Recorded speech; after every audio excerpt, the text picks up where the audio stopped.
Hello students, I am your teacher Purnima PGT computer science in Kendriya Vidyalaya संगठन। और आज हम शुरू करने जा रहे हैं पाइथन प्रोग्रामिंग लैंग्वेज। अब before discussing Python programming language हमें थोड़ा सा ये जानना चाहिए what is a programming language.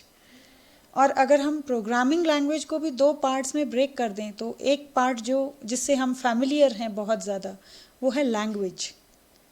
Language से हम बहुत अच्छे से फैमिलियर हैं, बचपन से यूज़ करते आ रहे हैं। जनरली हम हिंदी या इंग्लिश ही यूज़ कर रहे हैं। तो लैंग्वेज बेसिकली होती क्या है, किन्हीं भी दो लोगों को जब अपने थॉट्स शेयर करने हैं, इंटरेक्ट करना है, तो हम किसी ना किसी लैंग्वेज का यूज़ करेंगे।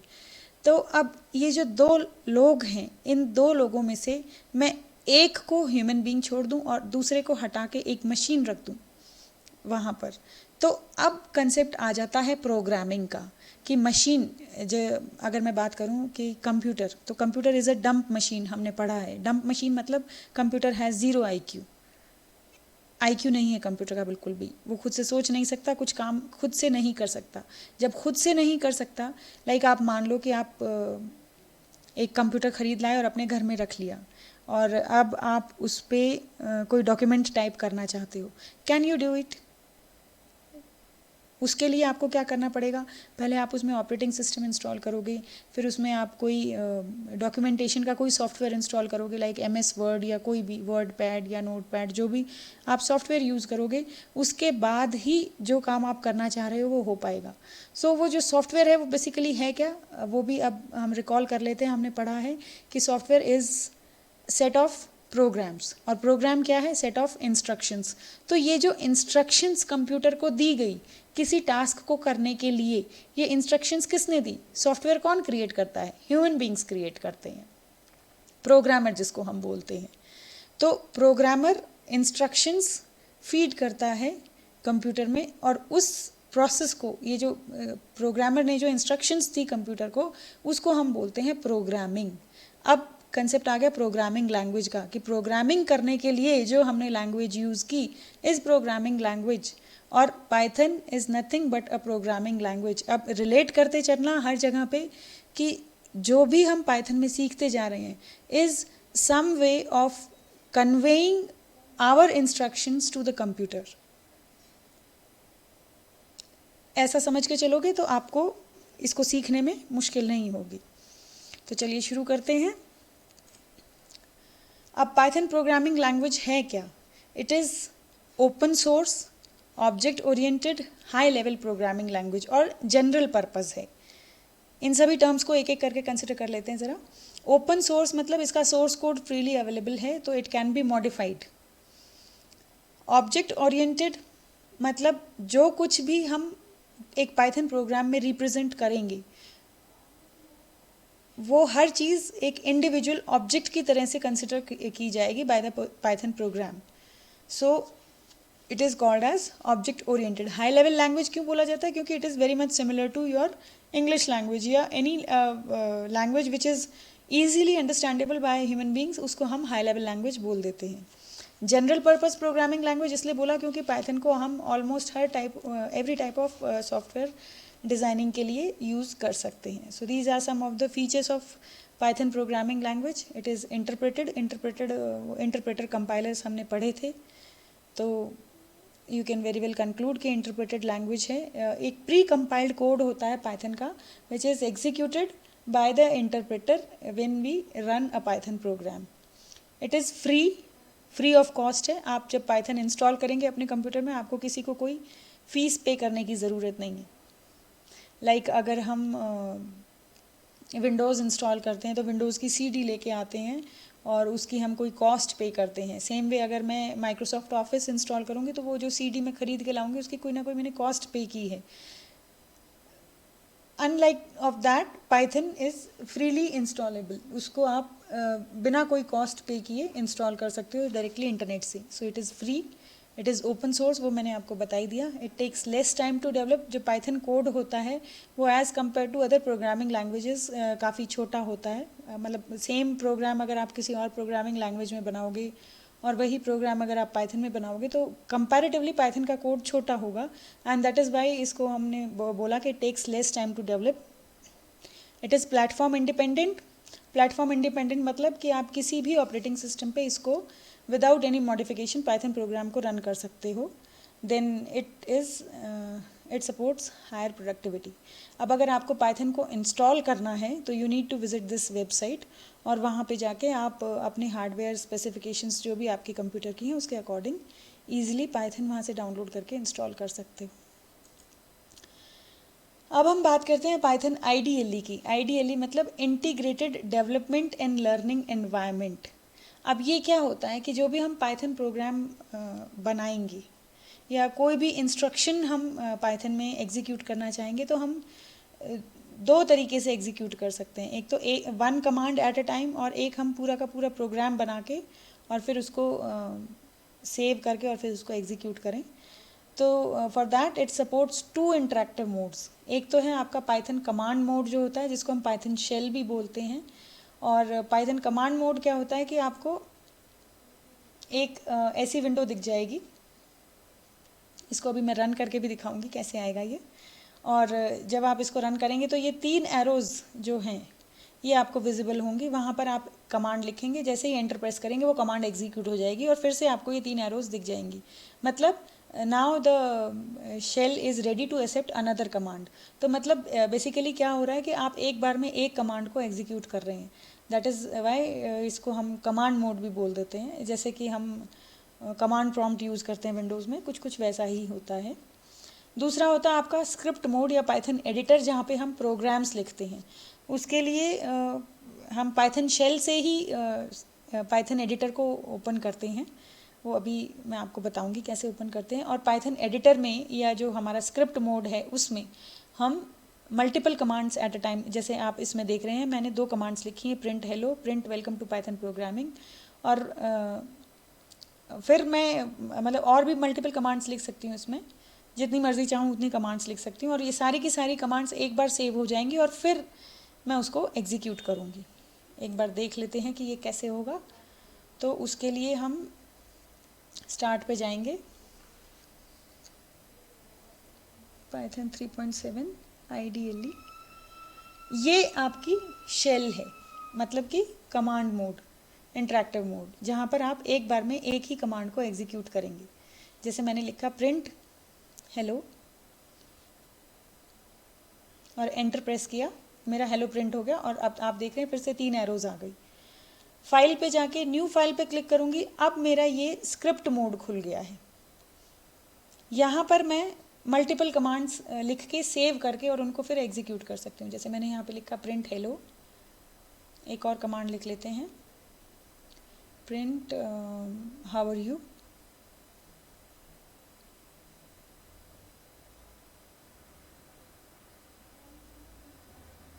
अब मैं इसको सेव करूँगी। तो सेव कैसे करेंगे, फाइल पे जाके सेव पे क्लिक किया। सेव करते टाइम एक चीज़ का ध्यान रखना है कि जब भी हम पाइथन प्रोग्राम को सेव करते हैं तो फाइल नेम के साथ .py एक्सटेंशन लगाते हैं। जैसे मैंने लिखा माई फर्स्ट प्रोग्राम .py, ये .py एक्सटेंशन लगाना ज़रूरी है। आप रन करेंगे, F5 से भी कर सकते हैं, नहीं तो रन पे जाके रन मॉड्यूल क्लिक किया। अब देखो यहाँ पर मेरी ये दोनों कमांड्स जो हैं रन हो गई। Hello how are you print हो गया। ये जब रन हो रही है तो ये मेरी शेल मोड में जाके रन हो रही है। सो आई होप समझ में आ गई होगी ये बात। अब हम बात करते हैं टोकन्स की। तो टोकन्स क्या होते हैं, smallest individual unit of a program. या अब इसको थोड़ा सा हम अब लैंग्वेज पे फोकस करते हैं कि लैंग्वेज में जो स्मॉल इंडिविजुअल यूनिट्स होती हैं, जैसे अगर हम इंग्लिश लैंग्वेज भी पढ़ रहे हैं तो इंग्लिश लैंग्वेज में हमने जब बच्चा नर्सरी में जाता है तो वो पहले अल्फ़ाबेट सीखता है, फिर वो अल्फ़ाबेट्स को जोड़ जोड़ के वर्ड्स बनाना सीखता है, फिर वो वर्ड्स को जोड़ जोड़ के सेंटेंसेस बनाना सीखता है, एंड सो ऑन। तो जो ये छोटी छोटी यूनिट्स जो होती हैं किसी भी लैंग्वेज की, इनको हम टोकन्स बोलते हैं। प्रोग्रामिंग लैंग्वेज में बात करें तो हमारे 5 तरह के टोकन्स होते हैं, keywords, identifiers, literals, operators and punctuators. Keywords जो होते हैं वो प्री डिफाइंड वर्ड्स होते हैं, उनका पहले से कोई ना कोई मीनिंग होता है उस लैंग्वेज में। आइडेंटिफायर्स जो किसी न किसी ऑब्जेक्ट को आइडेंटिफाई करने के लिए जब हम कोई नाम दे देते हैं तो उसको हम आइडेंटिफायर बोलते हैं। लिटरल्स जो हमारी फिक्स्ड वैल्यूज़ होती हैं, जैसे 57, 83, 9, 10 या कोई डेट मैंने लिख दी, तो ये सब जो होती हैं ये फिक्स्ड वैल्यूज़ होती हैं, इनको हम लिटरल्स बोलते हैं। ऑपरेटर्स जो किसी न किसी कंप्यूटेशन को ट्रिगर करेंगे ऑब्वियसली, वो मेरे ऑपरेटर्स होते हैं। पंक्चुएटर्स जो मेरे डिफरेंट कोड ब्लॉक्स को सेपरेट करने के लिए जब मैं यूज़ करूँगी कोई सिंबल, तो उनको मैं पंक्चुएटर्स बोल देती हूँ। एक एग्जाम्पल देख लेते हैं। अब यहाँ पर मैंने एक जनरल सा एग्जाम्पल लिया है। इंग्लिश लैंग्वेज के मैंने 2 सेंटेंसेस लिखे। Ram went to visit Taj Mahal yesterday, he is 17 years old. इन 2 सेंटेंसेस को सेपरेट करने के लिए मैंने फुल स्टॉप यूज़ किया है। अब यहाँ पे देखो, राम जो है और ताजमहल जो है, इनका इंग्लिश लैंग्वेज में कोई मीनिंग नहीं है। ये किसी ऑब्जेक्ट को, किसी पर्सन को, किसी प्लेस को आइडेंटिफाई करने के लिए यूज़ हो रहे हैं, तो ये मेरे हो जाएंगे आइडेंटिफायर्स। अगर मैं बात करूँ went to visit yesterday, he is years old, तो ये सभी वो वर्ड्स हैं जिनका कोई ना कोई मीनिंग है इंग्लिश लैंग्वेज में। So these are known as your keywords. Identifiers हो गए मेरे राम और ताजमहल। अब 17 जो है ये एक फिक्स्ड वैल्यू है, तो this is your literal. Punctuators obviously मेरे फुल स्टॉप्स हो गए। एक और एग्जाम्पल देख लेते हैं। अब हम पाइथन का एग्जाम्पल देखते हैं। तो मैंने एक छोटा सा कोड ब्लॉक लिखा है जिसमें मैंने 2 वैल्यूज़ को इनपुट करवाया है, इंटीजर वैल्यूज़ को।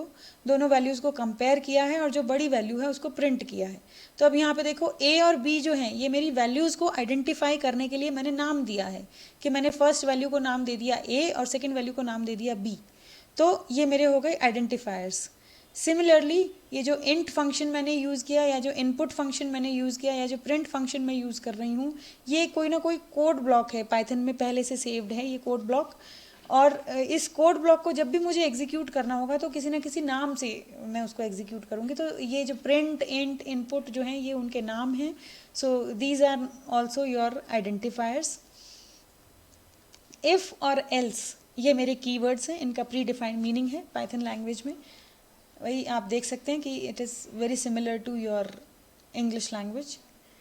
तो that's why we call it high level language. Easily understandable है, कोई भी पढ़ेगा उसको समझ में आ जाएगा कि इस प्रोग्राम में फ़िलहाल क्या हो रहा है।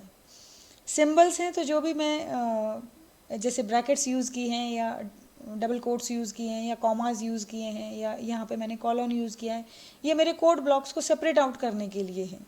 तो ये सब मेरे हो जाएंगे पंक्चुएटर्स। और अब जैसे ये enter a number, enter another number, is greater, ये सब क्या है, ये मेरे लिटरल्स हैं। ये एज इट इज़ इन वैल्यूज़ के साथ कोई भी छेड़छाड़ नहीं होगी, ये मेरी फिक्स्ड वैल्यूज़ हैं। इन वैल्यूज़ के साथ मेरे प्रोग्राम में कोई छेड़छाड़ नहीं होगी, ये एज इट इज़ आपकी आउटपुट स्क्रीन पर डिस्प्ले हो जाएंगी। So these are your literals. Literals बहुत टाइप के होते हैं। अब यहाँ पे ये मेरे सब के सब स्ट्रिंग लिटरल्स हैं।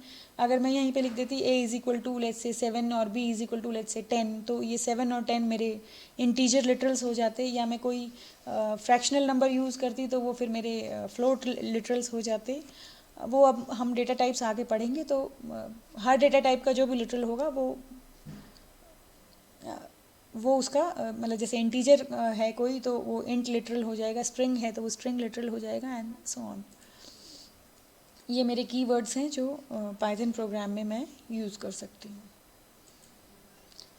अब हम बात करते हैं वेरिएबल्स की। देखो, जब भी हम प्रोग्रामिंग लैंग्वेज की बात कर रहे हैं तो it is to perform some task. और जब हम कंप्यूटर पे कोई टास्क परफॉर्म करेंगे तो जैसे हमने पढ़ा है कि computer work on the principle of input, process and output. मतलब कुछ ना कुछ डेटा मैं उसमें इनपुट दूंगी, उस पर कुछ प्रोसेसिंग होगी और फिर मुझे आउटपुट मिलेगा। तो वो जो डेटा मैं कंप्यूटर को दूंगी वो किसी मेमोरी लोकेशन पे जाके सेव होगा। अब मेमोरी लोकेशन का जो नाम है, जो एड्रेस होगा, वो मैं ना तो जान सकती हूँ ना मैं याद रख सकती हूँ। तो मैं क्या करूँगी कि जो भी वो मेमोरी लोकेशन है उसको मैं एक नाम दे दूँगी, और वो जो नाम होगा उसको हम पाइथन में या किसी भी प्रोग्रामिंग लैंग्वेज में उसको हम बोलते हैं वेरिएबल। तो what are variables? Variables are the named memory locations to store some data in a program. ये इसमें आप देख सकते हैं फिगर में कि एक रैम बनी हुई है। रैम में जो भी मेरा, जैसे अब ये 5 वैल्यू सेव हुई है, तो ये जहाँ पर भी जाके सेव हुई है उस मेमोरी लोकेशन को मैंने नाम दे दिया A. So A is my variable. Variable अब जब मैंने क्रिएट किया तो उसको इनिशियलाइज करने की भी ज़रूरत है. तो इनिशियलाइज कैसे किया जाता है? दो तरीके होते हैं ब्रॉडली स्पीकिंग वेरिएबल इनिशियलाइजेशन के. एक स्टैटिक इनिशियलाइजेशन होता है और एक डायनेमिक इनिशियलाइजेशन होता है. अब ये स्टैटिक और डायनेमिक क्या होता है कि static is everything which is static is static का मतलब अगर हम हिंदी में अनुवाद देखें तो स्थिर. जब आपका प्रोग्राम एग्जीक्यूट नहीं हो रहा है, स्टिल है, स्थिर है, उस टाइम पे जो कुछ भी हो रहा है इज़ स्टैटिक. तो अगर मैं उस टाइम पे किसी वेरिएबल को इनिशियलाइज कर रही हूँ तो it is known as static initialization. जैसे मैंने यहाँ पर एक वेरिएबल लिया नेम और उसको मैंने वैल्यू दी रघु. एज उसको वैल्यू दी 58. वैल्यू एक मैंने वेरिएबल लिया उसको वैल्यू दी 23. So all these are examples of static initialization. अब ये तो मैंने एक एक इंस्ट्रक्शन एक बार में लिखी है. मैं मल्टीपल इनिशियलाइजेशन भी कर सकती हूँ एक ही स्टेटमेंट में. जैसे मैंने age comma value comma name is equal to 58 23 Raghu लिख दिया. ये तीनों की तीनों एक ही स्टेटमेंट में इनिशियलाइज हो जाएंगे. या A is equal to B is equal to C is equal to 10 लिखा तो ये ए बी सी तीनों वेरिएबल्स जो है मेरे उसमें 10 वैल्यू इनिशियलाइज हो जाएगी. दूसरा होता है डायनेमिक इनिशियलाइजेशन. डायनेमिक इनिशियलाइजेशन मतलब अब ये स्टैटिक का ऑपोजिट हो जाएगा. जब मेरा प्रोग्राम अंडर एग्जीक्यूशन है उस टाइम पे अगर मैं किसी वेरिएबल को वैल्यू असाइन करवा रही हूँ तो उसको हम बोलते हैं dynamic initialization of the variable. जैसे एक मैंने वेरिएबल लिया नेम और उसमें मैं इनपुट करवा रही हूँ वैल्यू. तो जब मेरी ये इंस्ट्रक्शन एग्जीक्यूट होगी, इंस्ट्रक्शन कब एग्जीक्यूट होगी? ऑब्वियसली जब मेरा प्रोग्राम एग्जीक्यूट होगा तब जो भी कीबोर्ड से वैल्यू एंटर की जाएगी वो नेम में असाइन हो जाएगी. सेम वे एज को मैंने इनपुट करवाया है. तो ये दोनों के दोनों एग्जाम्पल्स हैं डायनेमिक इनिशियलाइजेशन के.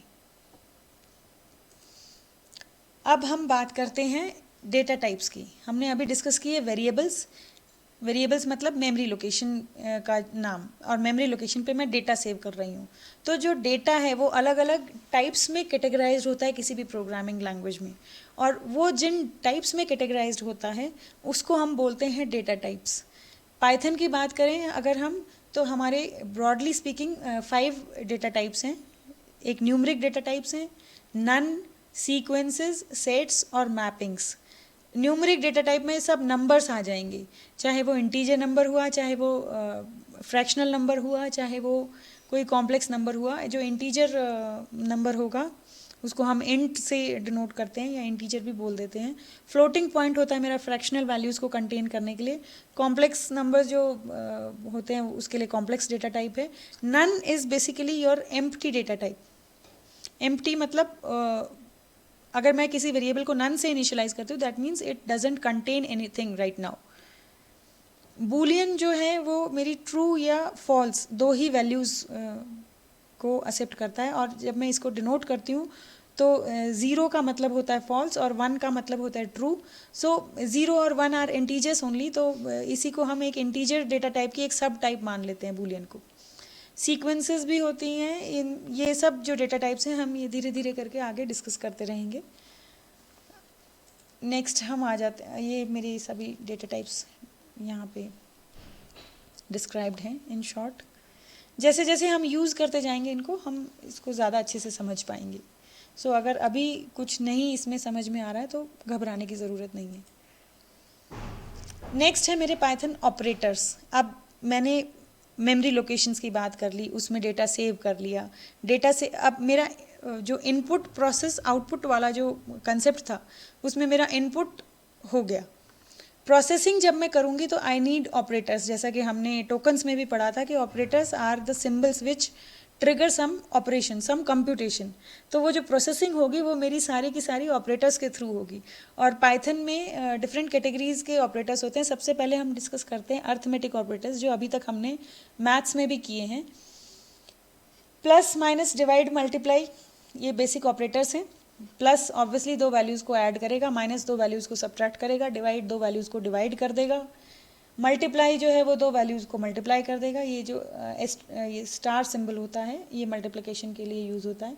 इसके अलावा जो 3 और ऑपरेटर्स पाइथन में यूज़ हो रहे हैं वो है मॉड, डबल डिवाइड या इंटीजर डिवीजन भी बोलते हैं इसको, और डबल मल्टीप्लाई या इसको एक्सपोनेंशिएशन भी बोलते हैं.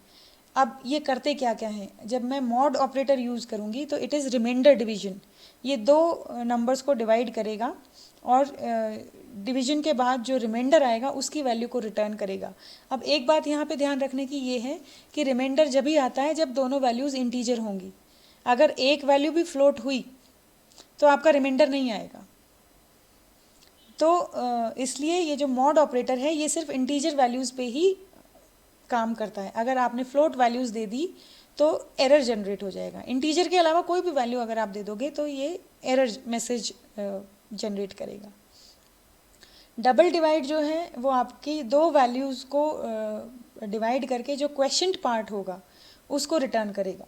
रिमाइंडर पार्ट को मॉड रिटर्न करता है और डबल डिवाइड जो है वो क्वेश्चन पार्ट को रिटर्न करता है। ये फ्लोट वैल्यूज़ पे ऑपरेट कर सकता है। डबल मल्टीप्लिकेशन आपकी a raise to the power b को कैलकुलेट करेगा। जैसे a डबल मल्टीप्लाई b अगर मैं कर रही हूँ तो it is equivalent to a raise to the power b। जैसे मैंने 5 डबल मल्टीप्लाई 2 किया तो it is equal to 5 square, और 5 स्क्वायर की वैल्यू क्या है 25। यहाँ पे हम देख सकते हैं, ये मैंने एग्जीक्यूट करके दिखा रखा है। x की वैल्यू मैंने ली 5 और y की वैल्यू ली मैंने 2, और जब मैंने प्लस किया तो उनका एडिशन डिस्प्ले हो गया, माइनस किया तो सब्ट्रैक्शन डिस्प्ले हो गया, मल्टीप्लाई किया तो 5 2 10 ऑब्वियसली, और जब डिवाइड किया तो ये 2.5 आ गया मेरा। 5 को जब मैं 2 से डिवाइड करूँगी 2.5 आएगा। मॉड जब मैं कर रही हूँ तो जब मैं 5 को 2 से डिवाइड करती हूँ मेरा रिमाइंडर जो आता है इज़ 1, तो इसने 1 डिस्प्ले किया है। और डबल डिवाइड में करूँ, देखो जब आप सिंगल डिवाइड यूज़ कर रहे हो तो वो 2.5 रिटर्न कर रहा है, लेकिन जब आप डबल डिवाइड कर रहे हो तो वो फिर इंटीजर डिवीजन ही करेगा और क्वेश्चन पार्ट को रिटर्न कर देगा विच इज़ 2। अगर मैं डबल मल्टीप्लाई यूज़ कर रही हूँ तो 25 इसने डिस्प्ले कर दिया 5 स्क्वायर। तो आई होप आपको समझ में आ गया होगा ये सभी ऑपरेटर्स। नेक्स्ट हम डिस्कस करते हैं असाइनमेंट ऑपरेटर। जो मैथमेटिकल ऑपरेटर्स के बाद जो कैटेगरीज हैं अदर ऑपरेटर्स की, वो है असाइनमेंट ऑपरेटर। जब मैं इक्वल टू यूज़ करती हूँ प्रोग्रामिंग में, पाइथन प्रोग्रामिंग में, तो इस इक्वल टू का मतलब होता है कि राइट हैंड साइड पे जो भी वैल्यू है या जो भी एक्सप्रेशन है उसको कैलकुलेट करके सॉल्व करके लेफ्ट हैंड साइड पे जो वेरिएबल है उसमें असाइन करवा दिया जाए। जैसे a इज इक्वल टू 5 का मतलब है assign the value 5 to variable a is equal to b plus C का मतलब है कि b प्लस सी इस एक्सप्रेशन को इवेलुएट करो, मतलब b और c पे जो भी वैल्यूज़ हैं उनको कैलकुलेट करो और उनका एडिशन कैलकुलेट करो और उसको a में असाइन करवा दो। सो दिस ये इक्वल टू जो है आपका ये असाइनमेंट ऑपरेटर है। अब कुछ शॉर्ट हैंड असाइनमेंट ऑपरेटर्स हम यूज़ कर लेते हैं। जैसे अगर मैं लिखना चाहूँ a is equal to a plus 5, तो उसको मैं इन शॉर्ट लिख सकती हूँ a plus equal to 5। Similarly a minus equal to 5 का मतलब होता है a assign the value a minus 5। और उसी तरीके से जितने भी मेरे मैथमेटिकल ऑपरेटर्स हैं या अर्थमेटिक ऑपरेटर्स हैं पाइथन में, उनको सबको मैं उसी तरीके से यूज़ कर सकती हूँ। Comparison operator is the next category. ये दो वैल्यूज़ को कंपेयर करके बूलियन रिजल्ट जनरेट करेगी, मतलब या तो ट्रू रिटर्न करेगा या फॉल्स रिटर्न करेगा। जैसे अगर मैंने यहाँ पे a असाइन द वैल्यू 5 किया और b असाइन द वैल्यू 7 किया, अब less than, greater than, less than equal to, greater than equal to is to check the equality of two values, मतलब वो चेक करेगा कि LHS RHS के equal है या नहीं है। अगर दोनों इक्वल हैं तो ट्रू रिटर्न करेगा, अगर इक्वल नहीं है तो फॉल्स रिटर्न करेगा। And this is your not equal to operator, कि जो LHS है और जो RHS है वो दोनों के दोनों इक्वल नहीं होने चाहिए तो ही वो ट्रू रिटर्न करेगा, अगर वो दोनों इक्वल होंगे तो वो फॉल्स रिटर्न करेगा। देन हमारे आ जाते हैं लॉजिकल ऑपरेटर्स। लॉजिकल ऑपरेटर्स हम जब इफ एल्स पढ़ेंगे उसमें ज़्यादा अच्छे से डिस्कस करेंगे। लॉजिकल ऑपरेटर्स बेसिकली हमारे यूज़ होते हैं जब मेरे को कंडीशंस को कंबाइन करना होता है। जैसे सपोज़ मैं एक प्रोग्राम बनाना चाहती हूँ जिसमें मैं चाह रही हूँ कि मैं ये देखूँ कि कोई पर्सन जो है वो एलिजिबल है वोटिंग के लिए या नहीं है। तो वोटिंग के लिए कंडीशंस क्या हो जाएंगी, 18 प्लस होना चाहिए, सिटीज़न ऑफ इंडिया होना चाहिए। तो ये दोनों कंडीशंस ट्रू होनी चाहिए। या इसी तरीके से हम कोई और एग्जांपल ले लेते हैं कि सपोज़ मैं कोई स्कॉलरशिप दे रही हूँ, तो स्कॉलरशिप में या तो उसके मार्क्स 90 प्लस होने चाहिए या फिर उस कि कोई कैटेगरी, सपोज मैं कह दूं कि वो SC ST या OBC या फिजिकली हैंडीकैप्ड हो या एक सर्विसमैन हो या कोई ऐसी स्पेशल कैटेगरी को बिलोंग करता है तो उसको स्कॉलरशिप मिल रही है, या कोई और कंडीशन भी लगा देती हूँ। तो ऐसी कंडीशंस को जब मैं कंबाइन करूँगी वहाँ पर मेरे लॉजिकल ऑपरेटर्स यूज़ होते हैं। मेंबरशिप ऑपरेटर्स, जब हम ये सीक्वेंस डेटा टाइप्स पढ़ेंगे उसमें देखेंगे, सीक्वेंस डेटा टाइप्स में ही हमारे मेंबर ऑपरेटर्स यूज़ होते हैं जो किसी वैल्यू की सीक्वेंस डेटा टाइप में मेंबरशिप चेक करते हैं कि वो उसका मेंबर है या नहीं है। अब हम बात करते हैं बिट वाइज ऑपरेटर की। तो ये बिट वाइज ऑपरेटर थोड़े से ध्यान से समझने वाली चीज़ है। जैसे ये मेरे ऑपरेटर्स हैं एंड, और, एक्सॉर, देन वंस कॉम्प्लीमेंट, और binary shift, binary left shift, binary right shift. मतलब बाइनरी शिफ्ट में मेरे दो आ गए, लेफ्ट शिफ्ट और राइट शिफ्ट। इसको देख लेते हैं एक एक करके, एग्जाम्पल के थ्रू देखते हैं कि ये बेसिकली करता क्या है। तो जो भी वैल्यूज़ मैं दूंगी इस ऑपरेटर को एज ऑपरेंड, ये उन वैल्यूज़ को पहले बाइनरी इक्विवेलेंट में कन्वर्ट करेगा और फिर उस पर ऑपरेशन परफॉर्म करता है। जैसे मैंने यहाँ पर एक वैल्यू ली a इज इक्वल टू 60 और दूसरी वैल्यू ली b इज इक्वल टू 13। अब अगर 60 का आप बाइनरी इक्विवेलेंट निकालोगे तो दैट इज़ 111100। अगर इसी को मैं 1 बाइट में कन्वर्ट कर दूँ, 1 बाइट मतलब 8 बिट्स, तो इसके लेफ्ट हैंड साइड पे मैं 2 ज़ीरोज़ अपेंड कर दूंगी। सिमिलरली 13 का जब मैं 1 बाइट बाइनरी इक्विवेलेंट लिखूंगी तो इट इज़ 00001101। अब अगर मैं बिट वाइज एंड लगाती हूँ a और b पे, तो वो क्या करेगा, राइट हैंड साइड से शुरू करेगा, will move towards left hand side, और बिट बाय बिट उस पर जो भी ऑपरेशन है उसको कैलकुलेट करेगा। जैसे अगर मैं बिट वाइज एंड करूँगी तो आप देखो 0 और 1, एंड का मतलब क्या होता है कि both the value should be true, both the value should be 1, तो ही आपका आउटपुट 1 होगा, नहीं तो आउटपुट क्या होगा, 0। तो यहाँ पर मेरी दोनों वैल्यूज़ ट्रू नहीं हैं, तो ये मेरा हो गया 0। सिमिलरली ये भी हो गया 0। यहाँ पर दोनों 1 हैं तो ये 1, इधर भी दोनों 1 हैं तो ये 1, and rest all 4 are zeros. अब जब मैं इसको कन्वर्ट करूँगी डेसिमल में तो मेरे को वैल्यू कौन सी मिलती है, 12। तो अगर मैं A एंड B करूँगी तो C में वैल्यू मेरी कौन सी सेव हो जाएगी जाके, 12। सिमिलरली और, ये मेरा और है, और में क्या होता है कि जब मेरी दोनों वैल्यूज़ में से कोई एक वैल्यू एटलीस्ट ट्रू होनी चाहिए तो मेरा आउटपुट ट्रू होता है। दोनों ट्रू होंगी तो भी आउटपुट मेरा ट्रू होगा। तो 0 1 का 1 हुआ, 0 0 का 0 हो जाएगा, 1 1 का 1, 1 1 का अगेन 1, 1 0 का भी 1 हो जाएगा, और इधर भी 1 और बाकी दोनों 0। अब इसको जब मैं कन्वर्ट करूँगी इनटू डेसिमल इक्विवेलेंट तो मेरे को वैल्यू मिलती है 61। सो अगर मैं A और B कर रही हूँ तो C में मेरी वैल्यू सेव हो जाएगी जाके 61। एक्सॉर का मतलब क्या होता है कि बोथ द वैल्यूज़, जो इनपुट वैल्यूज़ हैं वो डिफरेंट होनी चाहिए। अगर वो सेम होंगी तो मेरा आउटपुट 0 होगा, दोनों डिफरेंट होंगी तो ही मेरा आउटपुट 1 होगा। तो यहाँ पर मेरा 1 हो गया, ये 0 हो गया, नेक्स्ट 0, नेक्स्ट 0। अब इधर फिर से मेरी ये दोनों वैल्यूज़ डिफरेंट हैं, एक 1 है एक 0 है, तो इधर 1 हो गया एंड दिस इज़ ऑल्सो 1, और बाकी दोनों 0। अब इसको जब मैं कन्वर्ट करती हूँ डेसिमल इक्विवेलेंट में तो मेरे को वैल्यू मिलती है 49। सो अगर मैं A एक्सॉर B करूँगी तो C में वैल्यू जाके सेव हो जाएगी 49। ये मेरा वंस कॉम्प्लीमेंट कैलकुलेट करेगा। अब जैसे यहाँ पे मैंने एक वंस कॉम्प्लीमेंट, आप जानते हो क्या होता है कि जहाँ पे 0 होगा 0 की जगह 1 हो जाएगा और 1 की जगह 0 हो जाएगा, जो मतलब जो भी बिट वैल्यू है वो रिवर्स हो जाएगी। और जो वंस कॉम्प्लीमेंट है वो हमेशा नेगेटिव नंबर्स को शो करता है, रिप्रेजेंट करता है।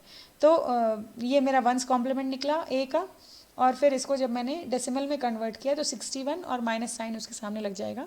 सो C will be -61। Shift operator में क्या होता है, अब यहाँ पे देखो मैं कर रही हूँ लेफ्ट शिफ्ट बाय 2 बिट्स। तो A की वैल्यू आप देखिए, ये A की वैल्यू है, इसको जब मैं 2 bits towards left position shift करूँगी तो ये दोनों 0 मेरे स्किप हो जाएंगे और मेरी वैल्यू हो जाएगी 111100। अब ये 6 बाइट्स हुए, इसको 8 बाइट्स कन्वर्ट करने के लिए मैं यहाँ पर और 2 0 अपेंड कर दूँगी, तो ये मेरी वैल्यू बन जाएगी 11110000। और जब इसका मैं बाइनरी इक्विवेलेंट डेसिमल इक्विवेलेंट निकालती हूँ तो मेरे को वैल्यू मिलती है 240। Similarly right shift operator towards the right आपकी बिट्स को शिफ्ट कर देगा।